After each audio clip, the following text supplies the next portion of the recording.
It seems to be there are layers of many things that are going on in the world at once right now, and pertaining to things like public and social media and media triggers.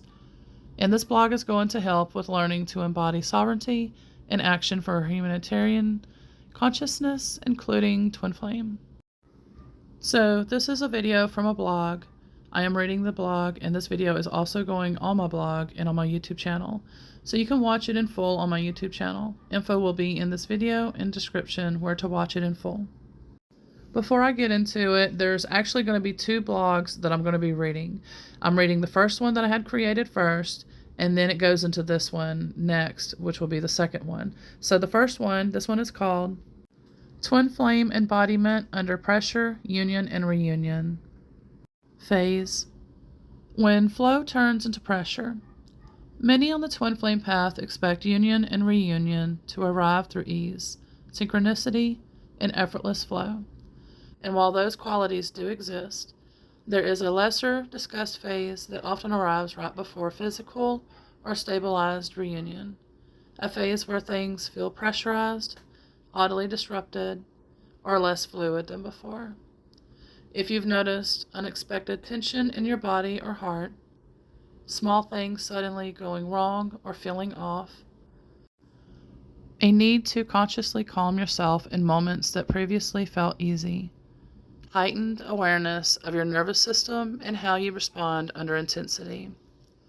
You are not regressing, you are not doing something wrong, you are entering what many lineages call embodied union preparation.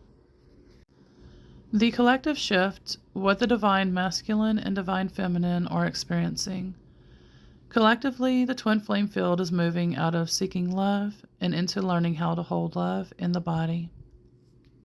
The divine feminine is no longer being asked to chase, heal endlessly, or overextend energetically.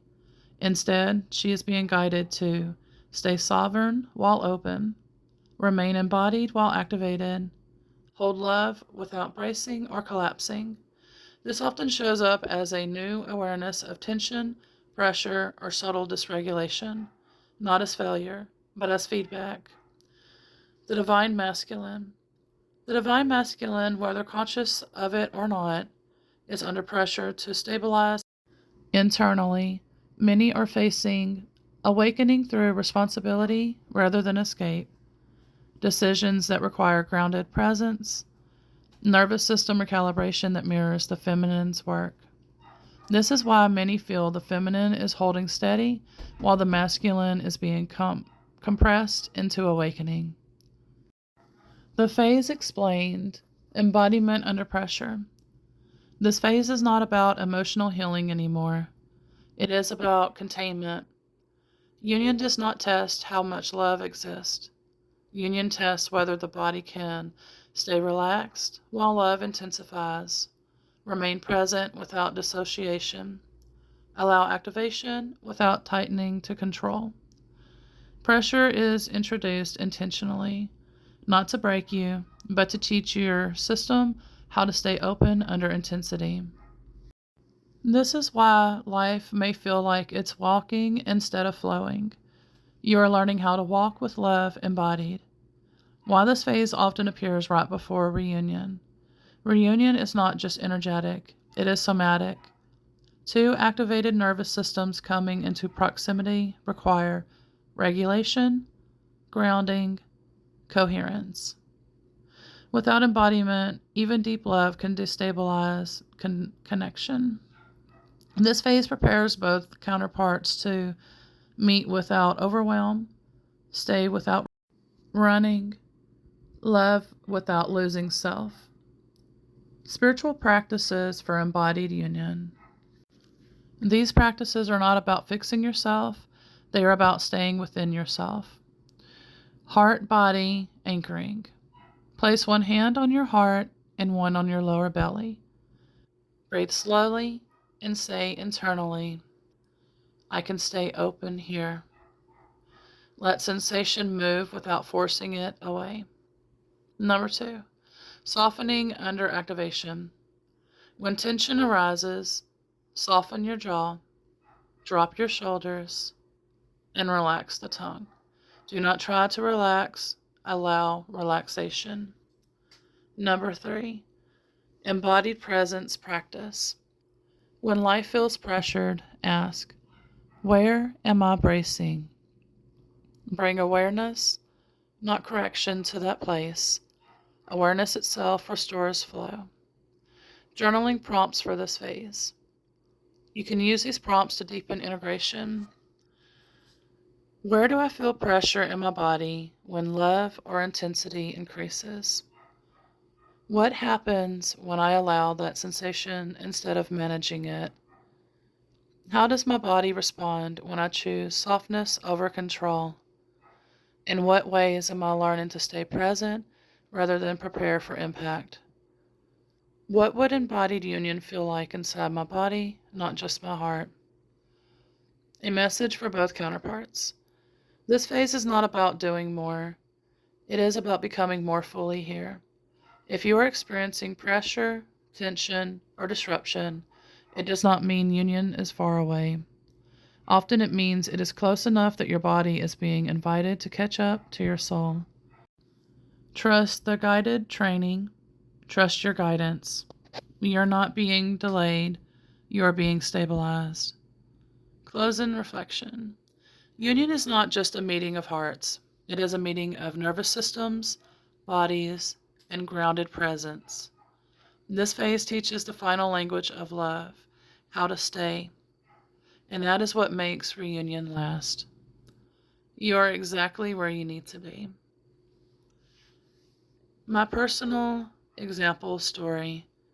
I was getting a vision being beside my twin flame in person, and this was happening while things around me were going wrong, trying to get me in to keep me tense. Yet I'm still calm. My guides were pointing out in the vision that we are actively working on embodiment under pressure, learning how to regulate our nervous systems with practical examples happening in the moment, to practice and learn our own methods of how to stay balanced, aligned, embodied in sovereignty under pressure. So, my practicing in some in the twin flame community are experiencing these learning lessons, growing, enhancing our own ways of how we will work with our nervous system.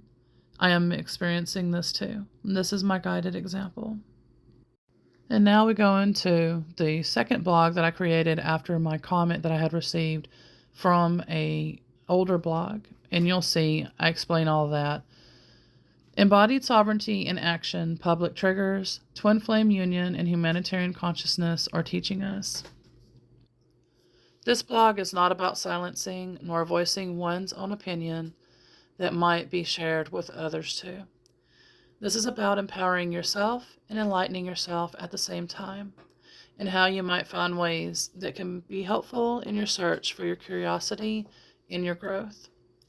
Right now on social media or the media is a lot of drama going on, and rightly so. But I only see clips of it from social media posts. I don't watch the news and have no part in it.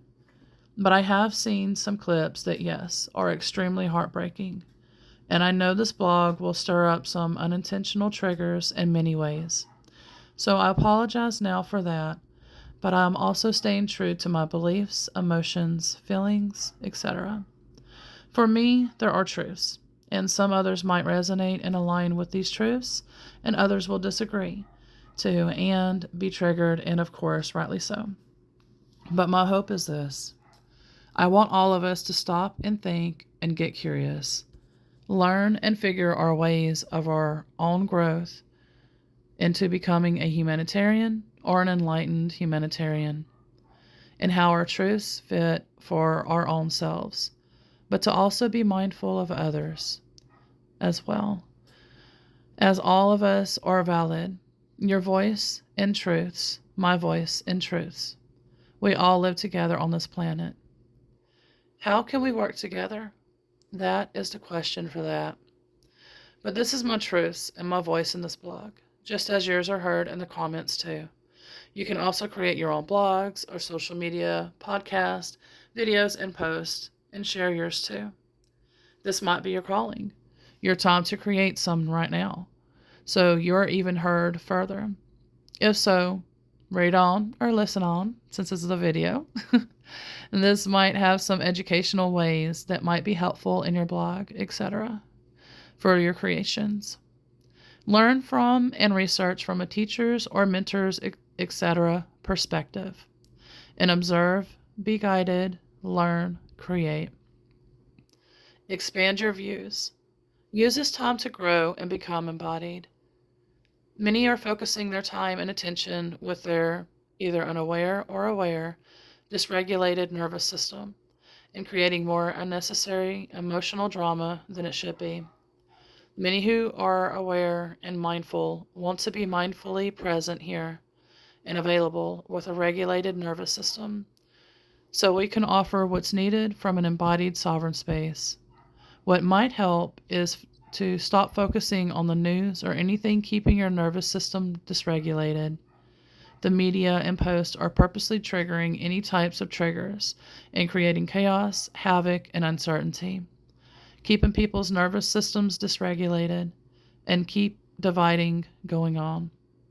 While this is happening, many behind the scenes are losing their homes due to not being able to afford land tax or income tax, etc., barely able to eat, while food stamps for many of us are not working on reapplications and are taking longer to get approved. So many of us are hungry and feeding our kids first, as our health is failing, snowstorms and crazy weather, and forcing many to become homeless. On top of what is perceived as compassion is a false narrative of what compassion is.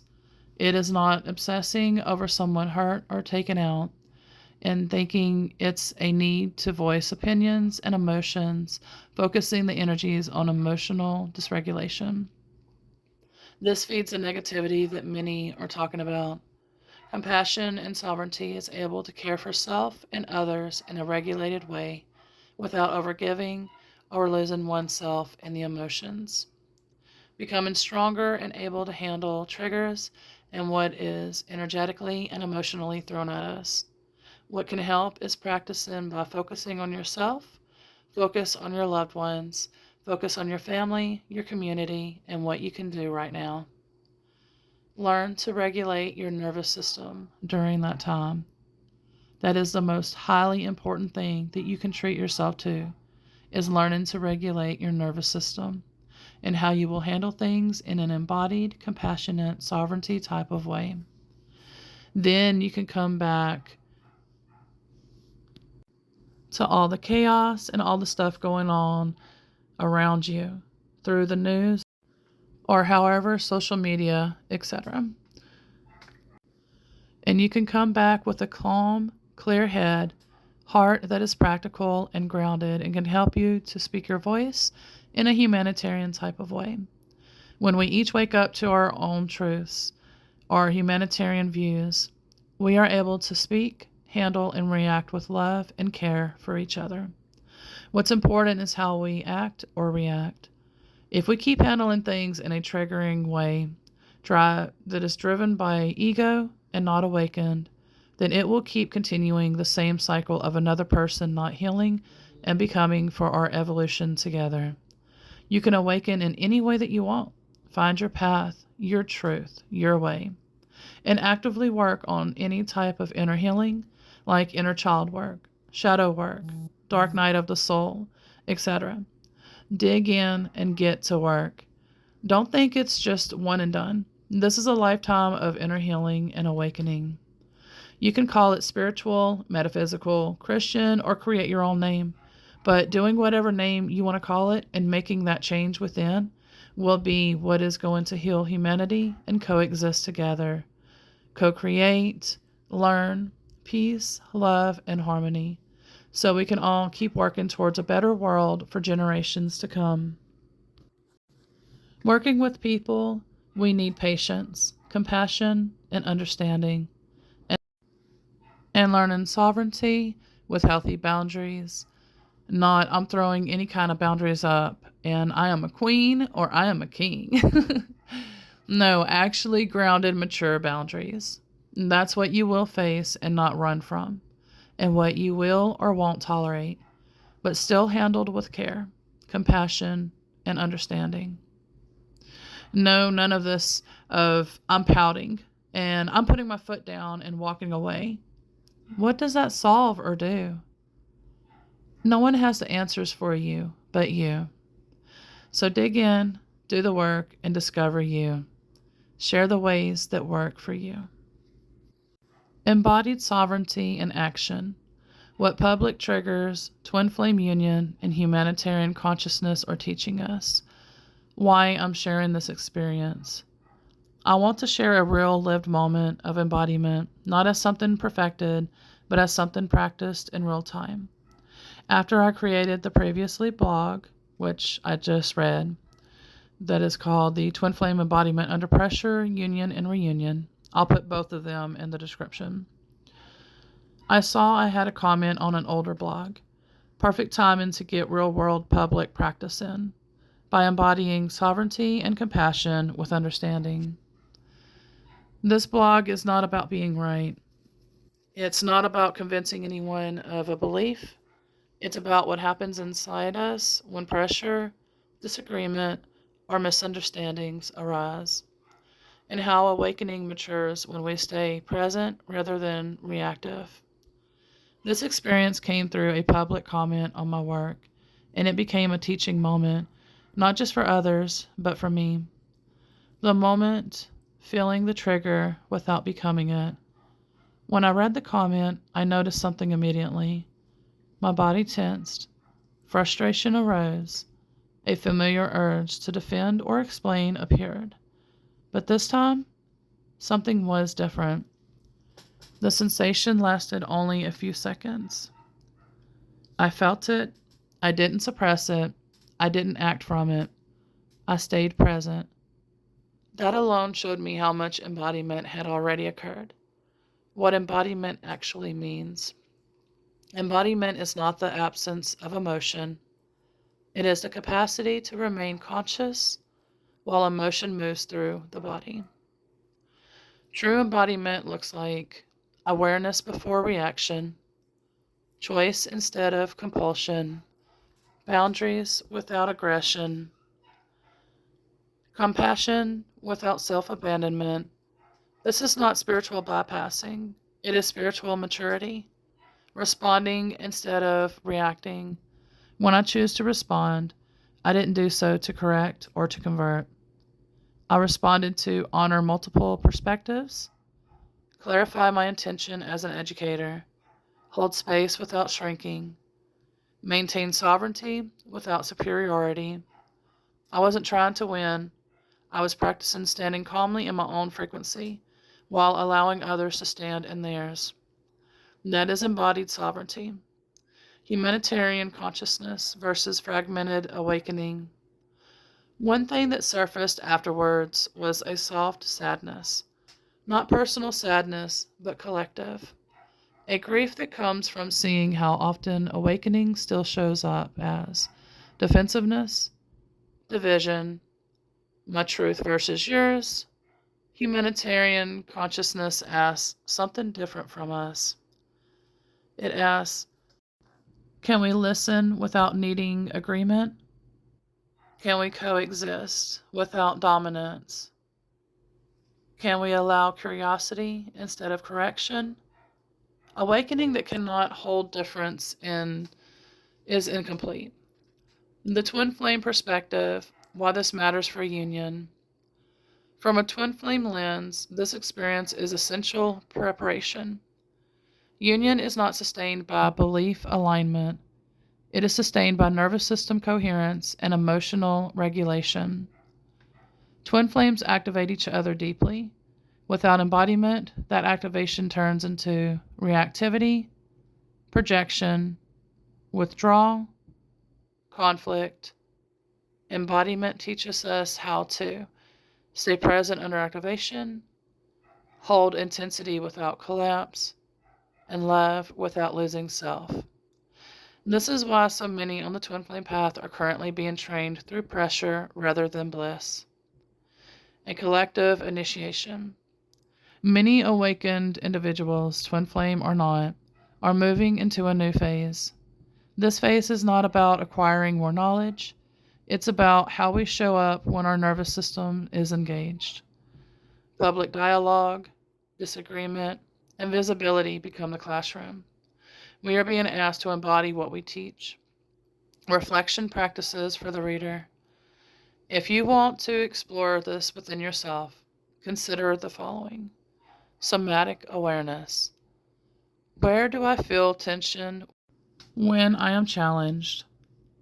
How long does it take before I react? Choice point. What changes when I pause for 3 breaths? Can I stay with this sensation without explaining it away? Perspective expansion.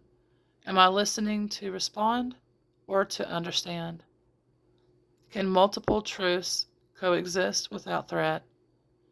Union preparation. How do I handle intensity in close relationships? Where am I learning to stay rather than defend or withdraw?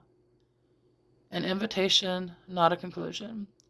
This writing is not an answer, it's an invitation to explore, to research, to feel, to notice how your body responds when your beliefs are questioned. Awakening is not proven by how loudly we speak. It is revealed by how gently and clearly we remain present. That is the embodiment that many of us are learning now, and it is changing everything from our relationships to our collective future. Take what resonates, leave what doesn't. Let your curiosity guide you further. This is my comment I left for someone who commented a not so nice comment that had their own views. Thank you for your projected opinion of your views, as there are many views we all have. There are other views other than what you have mentioned, like Oversoul. That is the source of twin flames. But most would say God or another type of source for their faith, or even lack of faith. Expanding our views beyond our own is critical, in my teaching opinion, so we can reach out further than just a select few. My blogs are not set in stone, nor am I telling people what to think, feel, or believe. I write in ways, or I try to, for people to get their own curiosity and research further into their truth. So what all that you said is valid for you and all else who resonate with that truth. These are common things we educate ourselves on if we're going to work in the public, to be mindful of others' views and not trample on them impolitely and insert our own truth. So bravo for knowing your own truth. I am sure many do resonate with your truth too. And that wraps it up. Thank you for listening. All the information is in the description. Much love, everybody.